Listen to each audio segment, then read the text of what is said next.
vēloties izteikt, cik skaists ir kāds dabas skats, latvieši reizēm saka, ainava gluži kā purvītim.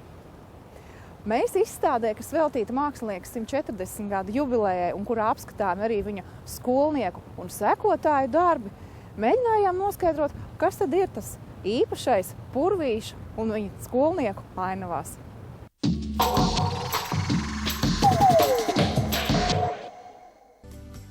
Vilhelms Purvītis, Latvijas Mākslas akadēmijas dibinātājs un pirmais rektors, viens no Latvijas Nacionālās mākslas pamatlicējiem, ražīgs un vietējo mākslas kolekcionāra aprindās vērtīgs mākslinieks.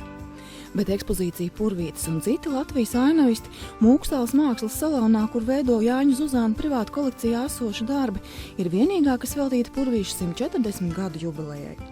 Vilhelms Purvītis ir vārds, ar kuru droši var piesaistīt visplašāko mākslas mīļotāju auditoriju. Lai par viņu darbiem priecātos, nav vajadzīga padziļināta mākslas izglītība.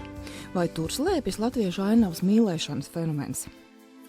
Tas ir saistīts ar vēsturi, ar izcelsmi, ar tādu savu identitātes apziņu, jo ainava latviešiem jau ir mīļa.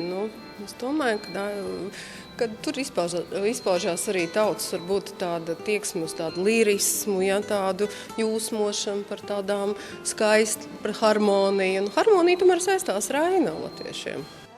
Būdams dabas skatu meistardarbnīcas pamatlicējs, Vilhelms Purvītis bija skolotājs bezgalā daudziem latviešu māksliniekiem, kuri jau arī paši uzskatām par klasiķiem. Tostarp Konrāds Ubāns, Arvīds Egle, Oto Pladers un citi, kuru darbi arī apskatāmi līdzās Purvīša ainavām.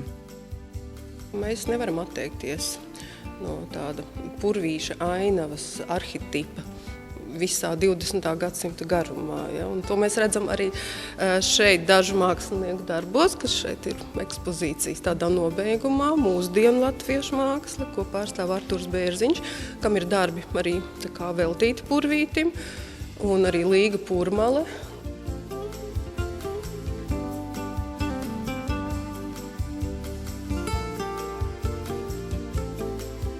Cilvēki atnāk un nolūkojās ar tādām sajūsmas pilnām acīm uz Purvīša ainavām, un es to vērtēju kā tādu izcilu humānismu aspektu.